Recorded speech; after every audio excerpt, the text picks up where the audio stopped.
Okay, welcome back to the channel. In this video, I'm going to give you guys an update in what I'm doing and why I haven't been making videos recently. So what I've been working on is creating a software that automatically assesses your facial harmony, so essentially your attractiveness, and it's pretty much the first of its kind.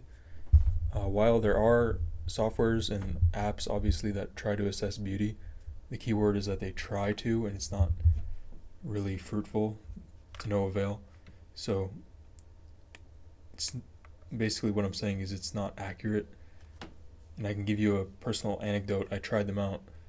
So it rates Ryan Gosling a 9.9 while rating other men like Henry Cavill, which I think most people would unanimously agree is at least a few tiers above Ryan Gosling in objective attractiveness, that is physical attractiveness.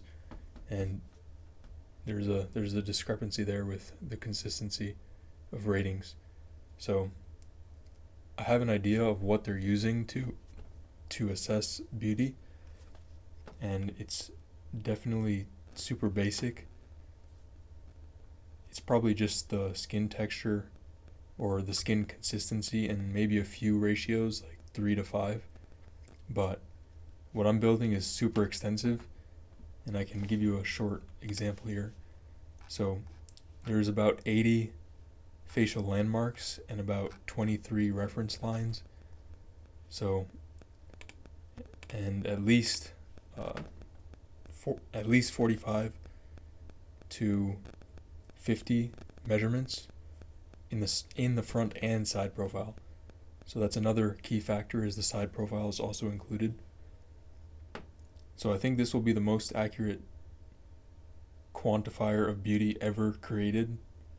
And that's not to boast myself up. It's just the nature of it. I don't see anything on the market anywhere close to this. And you guys are welcome to steal my idea, but it's tough to execute. So I'll show you what I'm doing right now, where we're currently at. So what I'm currently doing is sampling data for our machine learning model, and I'll show you what that looks like, and then I'll explain afterwards. So first we define the face, the bounds of the face, and then we have to map all the points.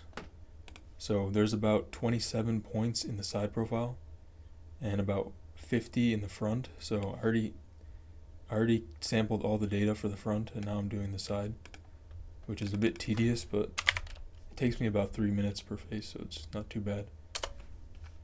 So I'll just show you the points here, just to give you an example. So we create a point here, and then one here,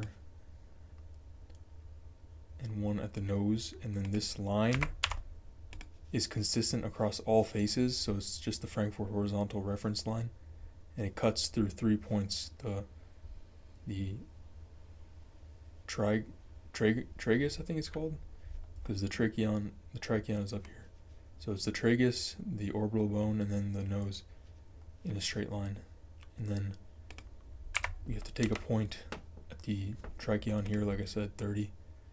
And then here, where the inflection point or the curving point is towards the forehead, because most people's foreheads kind of curve a bit. So, and then we take one at the glabella here, 32, and then the nasion here is 35, and then one at the eye, 33, and then 57 to assess the periorbital or the under eye region.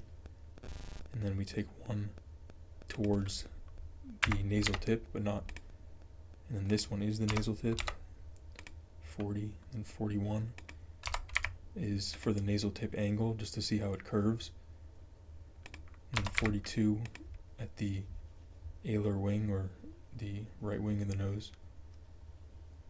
And then we have the columnella, or this strip where the middle of the nose is, basically to assess the lip assessments. And then 43 and 44, which sometimes are different in people, but in her case it's about the same.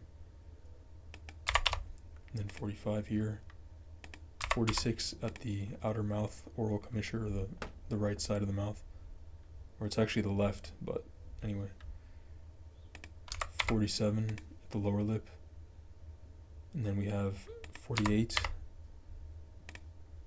and 58. It's just to assess the angle between the mentolabial angle between the lips and the chin. And then we have 50 at the pogonion, or the chin. And then the gonion is somewhere about here. And it doesn't have to be 100% precise, because obviously even me, myself, doing it with the human eye, I can't perfectly, precisely pinpoint where her gonion is. The point is, you want maximal possible accuracy in doing that.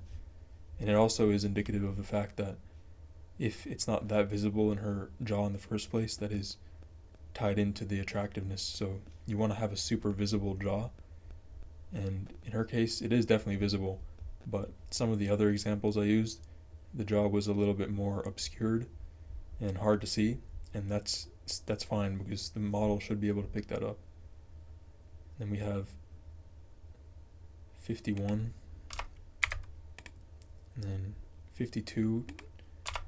So basically the jaw angle between 49, 38, 49, and then 52 would be the gonal angle.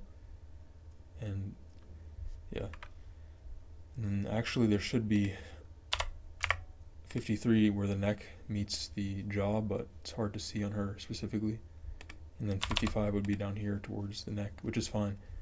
Again, the model should be able to pick up subtle differences, like even if she's wearing like a clothing around her neck, it's fine. So I think that covers most of it, and then we'll just remove the points for this reference line, because we don't want, basically the reference line is just to create other points, and there are actually more points off of the face. Like there would be a point here that the machine learning model picks up, and a point over here somewhere, and then many others. So these are just the explicitly mapped points that I need, and then the model creates other ones through applied geometry. So I don't even need to do that. It just creates like parallel and perpendicular lines, and then the intersection of those lines, it creates other points. So not to overcomplicate it, but it does get a little bit complex. So now that I finished that, I'll just save this, and I'll explain what am I doing here. So I'm trying to sample data, or create data points for the model, for the machine learning model, to essentially learn from these points and be able to identify them on its own. So right now we're sampling about 30 faces on the side profile for a male, 30 for female, and then 30 front for male and 30 front for female. So that's 120 faces in total, and I've had to do all of them, all of the sampling myself. So I'm drawing all these data points. It's kind of tedious, but you have to do it because the machine learning model can't identify these points itself. Obviously that's what we're trying to do. So it's kind of like a catch-22, where we can't train it, and it can't train itself. So I have to be the one that gives it data points to learn from. And I'm not sure if 30 for each will be enough data points, but we'll see. I think it should be fine. Again, the model doesn't have to be 100% accurate, because what I'll do is I'll probably make the points pop up on screen when the user inputs their photo, and then if there's any points that are a bit off, the user can just adjust it with a reference from another photo that has the points actually shown. And if it's like 95% accurate, then that's perfectly fine. That's how much error usually the human hand has anyway. So yeah, and overall this will be the most accurate beauty analyzer, if you want to put it like that. And it's definitely going to be an unprecedented type of software. I don't know if it'll pick up traction, but I wanted to create it anyway, because first of all, it makes the Harmony Score accessible to many people, which I want, and it also kind of saves me time because I don't have to analyze people's faces, and it's not like the quality is being diminished either because I'm basically putting my hand or my eye for aesthetics, if you will, just in software. So there's no room for human error, and it's basically just me analyzing it, but I'm not doing any work. And let me try to think if there's anything else I want to mention.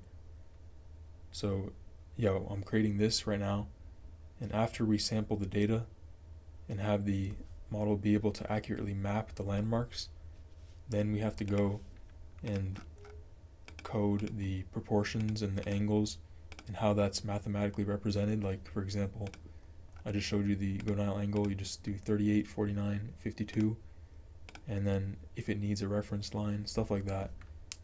And then if you go in the front profile, you just do the math behind that, like the average of the lateral canthal tilt or how upturned the eyes are.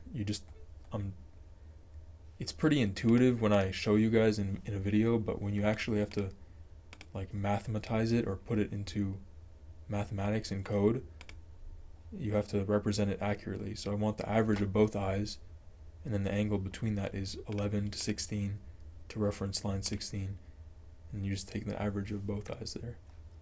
And it's just the same for everything else. It's too boring to get into all that, but that's essentially what I'm doing. And then after we train the model to be able to identify these points, we have to make it be able to do the math properly on all the points, which is actually not the hard part. I think this is the hardest part, being able to accurately identify the points. And this is where the software will stand or fall. If it can't do this, then it's not going to be that good. I will also put an option on the site to manually map every point. So that will be 100% an accurate way to assess yourself, but no one's going to sit there for an hour just mapping every single point. And I want to make this mainstream and pretty much viral, so I want it to do it automatically. I don't want people to have to just sit there mapping points, because that's gonna limit its exposure. And another intention of this is to, of course, be used by like the general populace because it's cool, but also for surgeons or clinics, because there's nothing like this in that space of plastic surgery. They have software to like make the nose smaller, or just basically Photoshop the face and show you some angles here and there, maybe 3 or 5 angles. But to quantify the beauty holistically, where it comes out with a harmony score. So say I analyzed Bella Hadid's face here, and it came out like 70% score. Then the surgeon could Photoshop her nose maybe smaller or whatever, change a certain feature, input the photo again, and if the score is lower, then you understand that the operation would not be favorable to achieving an aesthetic goal. And conversely, if you want to do a change and then it increases the harmony score, then you probably want to go through with that operation.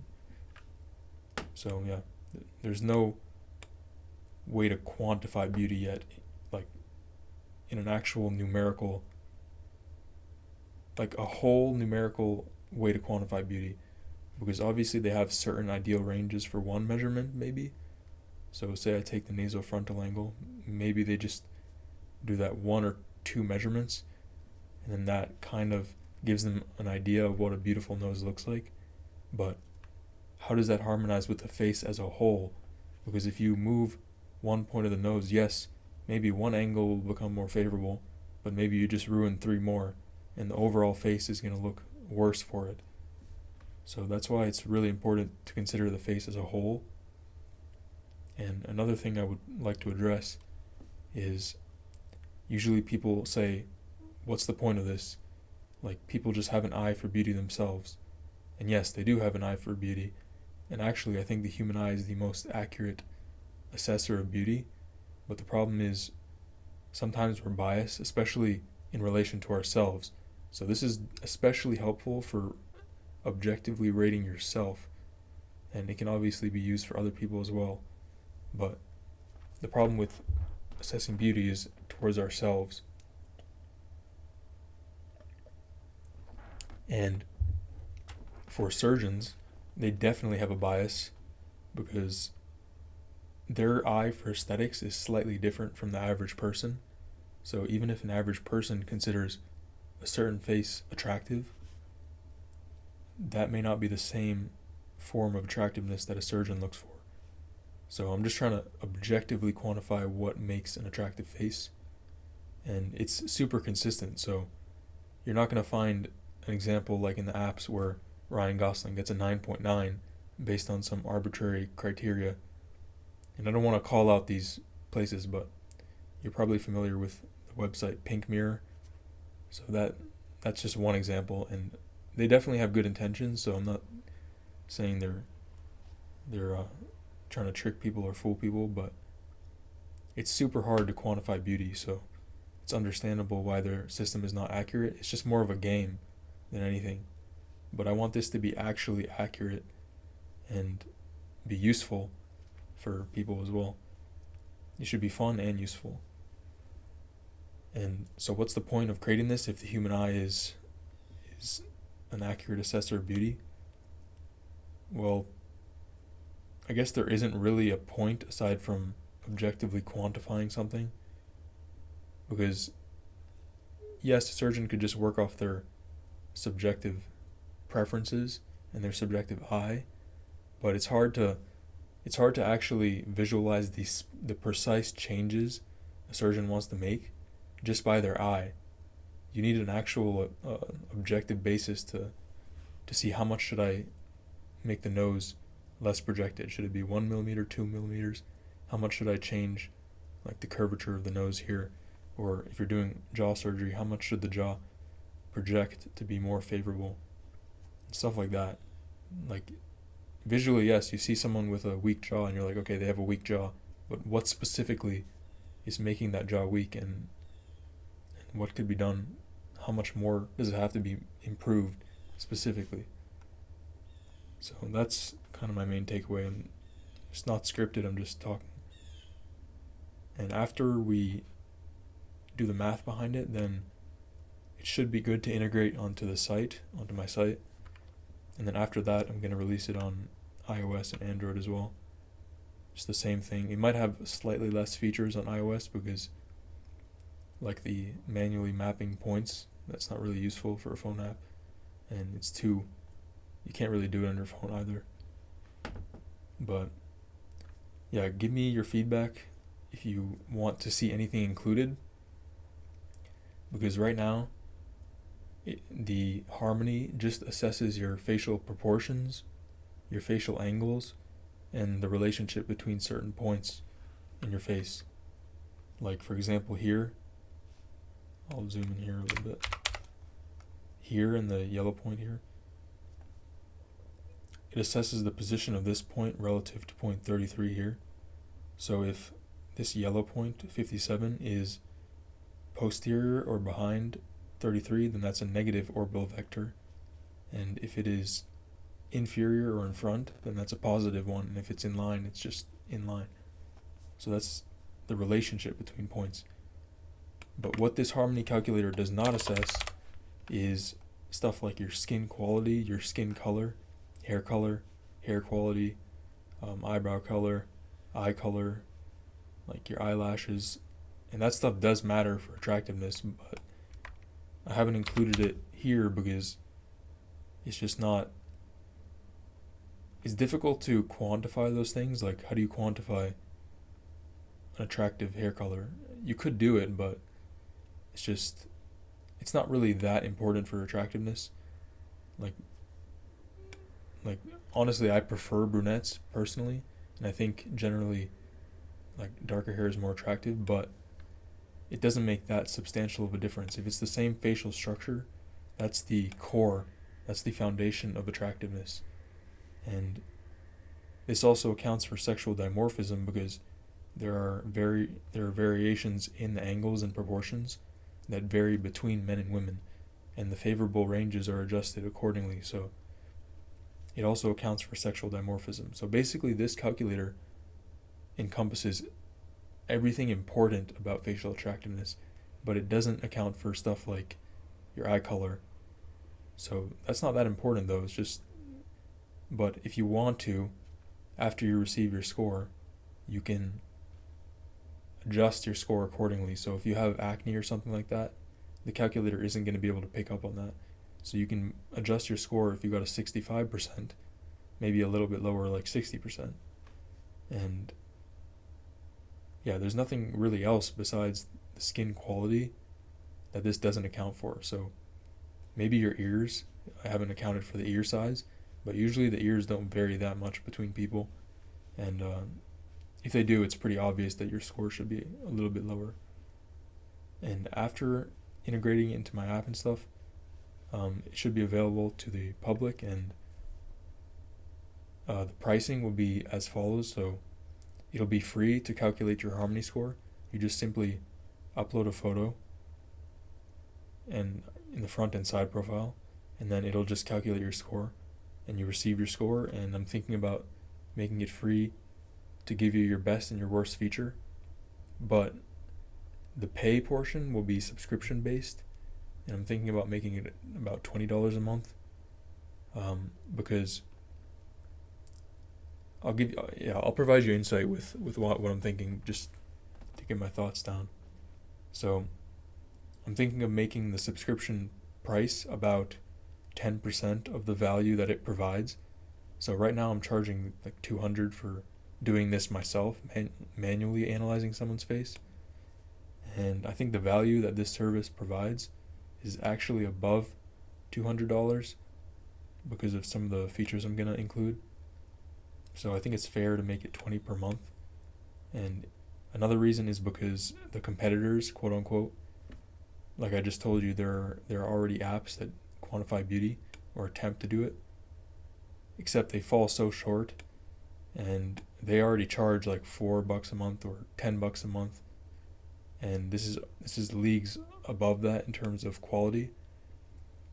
So I don't really want to make this on that level, not to sound superior anyway, but it is a superior product and service. So it's a bad idea generally to value your service on par with competitors if it is a superior service. So competitor-based pricing is usually best if you don't differentiate yourself too much. Like say you had like Hershey's or Milky Way, like there's not a huge difference between the two, especially in consumers' eyes. So you're not going to price the Hershey's like 10 times the price of Milky Way. It doesn't make sense. No one's going to buy them in that case.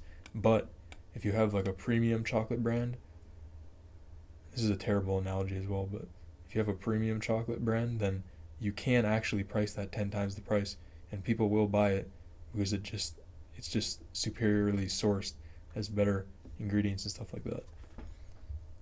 And then I'll try to get it to spread by word of mouth. And in the premium subscription model, there will be a auto-generated, so as soon as you upload your photos, instantly it'll generate like a 50-60 page report on your face showing you every single measurement, every single ratio and proportion angle, an explanation of the ideal range, what your measurement was, the scoring you received on that, and any advice that's applicable.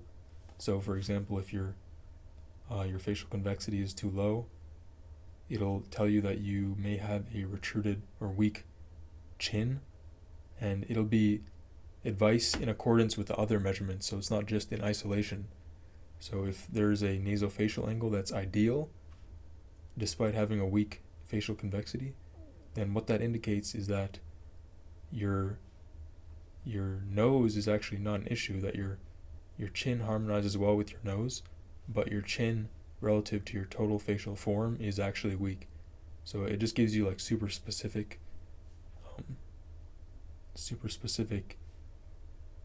insight into your face. And there's also a feature I'm trying to implement where you upload your photo, get your Harmony score, and then it presents you an idealized version of your face. So a face with a maximum possible harmony score in the best proportions. So maybe 90 to 100% harmony, which is super high. I'm not quite sure how I'll execute that, but we'll see. So maybe that won't be a thing if it's too difficult to make. But yeah. And it'll just be your face basically, but so your same hair color, same eyebrow color, same eye color, just like better proportions. So I don't even know if it'll look like you anymore at that point, but yeah, so that's pretty much everything.